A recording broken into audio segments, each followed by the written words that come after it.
welcome to Lifestyles by Lola. I'm your host, Lola Jamo. Summer is finally here officially by date.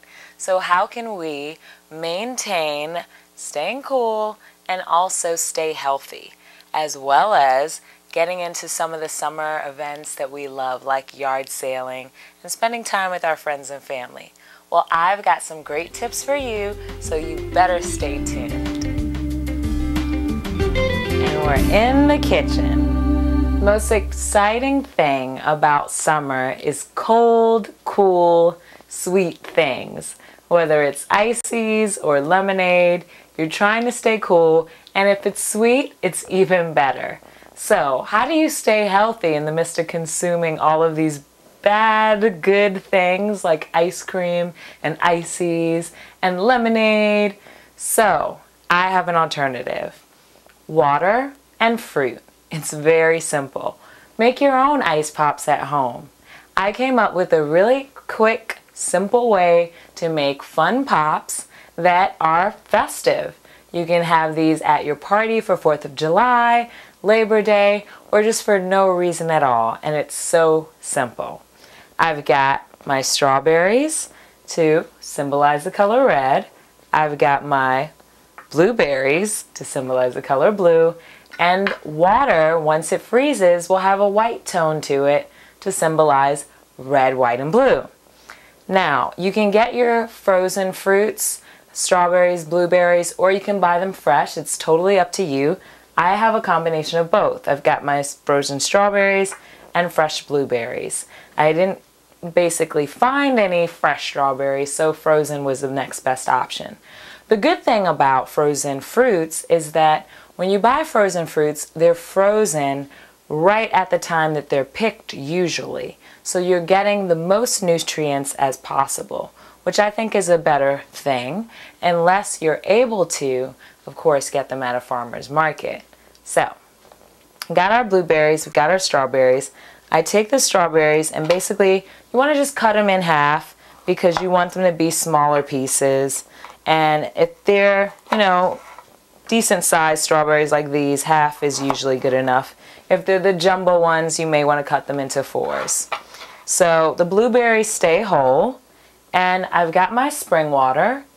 And these popsicle containers, you can get these anywhere. I mean, I've got them, or I've actually seen them at discount stores, your favorite, homeware stores, all of that.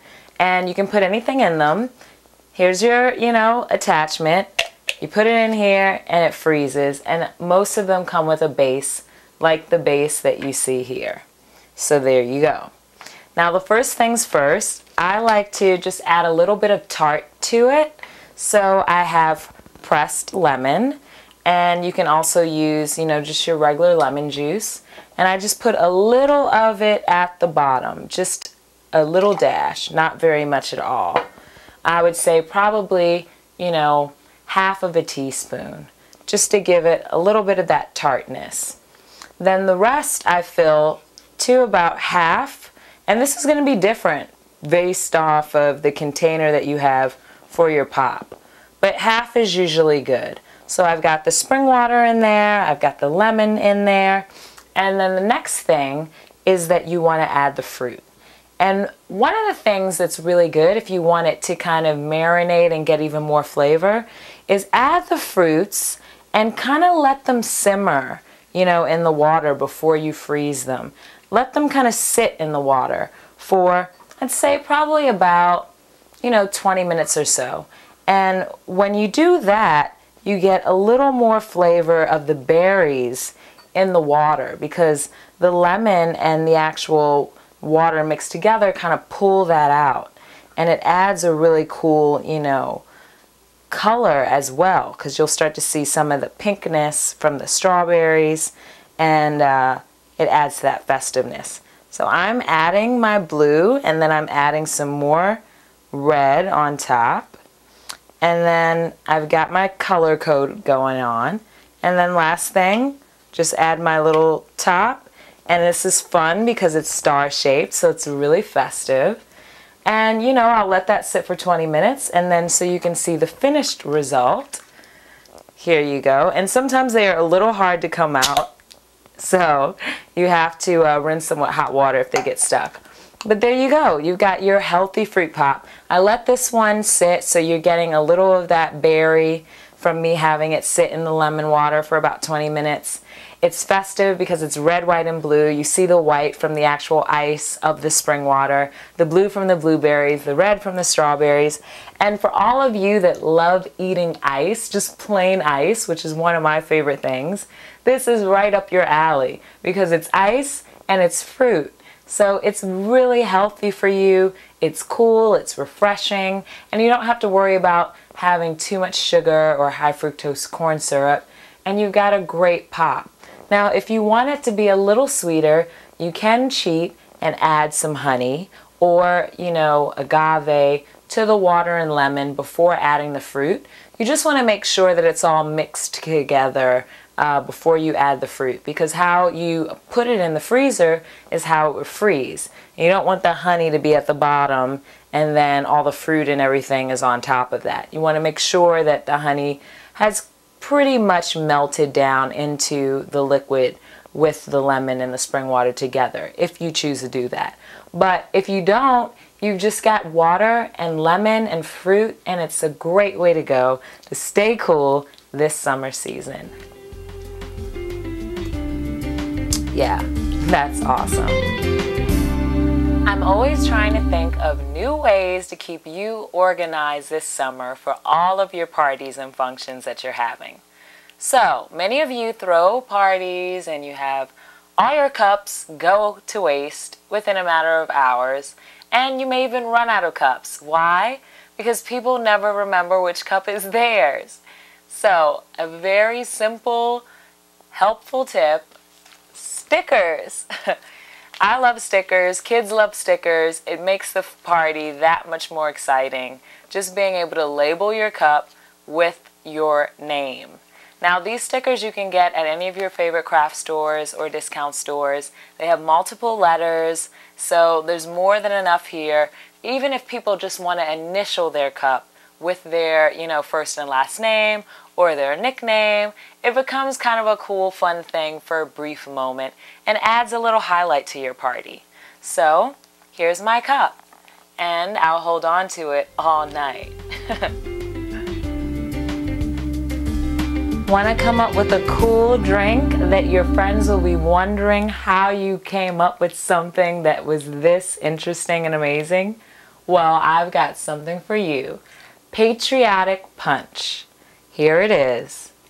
Now, what's great about this drink is it's patriotic with the color blue and red, and the gradation between the two colors make it an interesting talking point at any party. Kids are always into it, especially when it comes to creating something like this, because it's fun and interesting as they watch the colors separate. This is as simple as just a little grenadine at the bottom, some of your clear bubbly soda, either a ginger ale or a lemon lime, and fruit and ice on top. A great cocktail, virgin or non-virgin, depending on what your preference is. You can mix it with vodka or gin or even rum, or for children, nothing at all, of course. So, how do we start off? First things first, you want to add your blue, which is going to come from your granulated sugar. I love these sugar wheels, is what I call it, because it reminds me of the color wheel. And what's great about these is you get all the colors you need for the season all in one container. So I'm using my blue to symbolize blue for 4th of July or Labor Day, of course. And you want to start with that at the bottom. And you don't need much because it's pretty strong. It's, food coloring at the end of the day. So a little goes a long way. And you can see how much I have in there. Now the next thing you want is to add your clear bubbling soda. I chose ginger ale.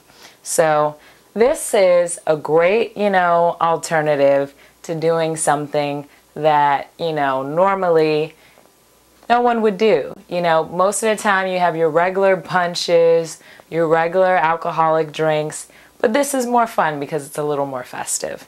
So you pour it right on top of the sugar, and it's kind of cool because it foams up as you pour it. And you want to pour most of the amount of the actual drink because you're not going to use a lot of grenadine. So we've got our blue now.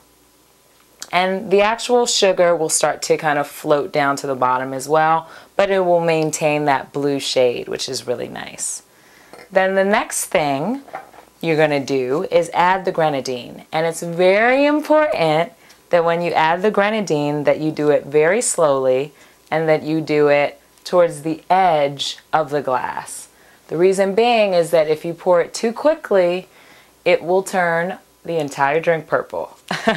Trust me, I had to find out the hard way.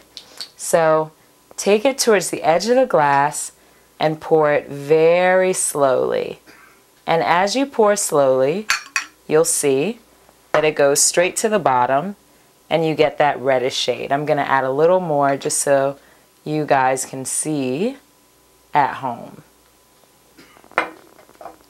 So you can see a little bit of the red, you can see the blue, and if you want to have more red, you know, just continue adding, but remember that the more grenadine you add, obviously, the much more sweeter the actual drink will be. So I think that's a good amount. And it's going to sit there and kind of settle in. And then whenever you're ready to mix all of it together, of course, it's just as simple as taking a stir and it'll turn more of like a purple shade all mixed together with your ice and your fruit. But in presenting it, when you're serving it, it's really cool to just have it start off this way. Now this one I've already added ice and fruit to, so it's ready to drink.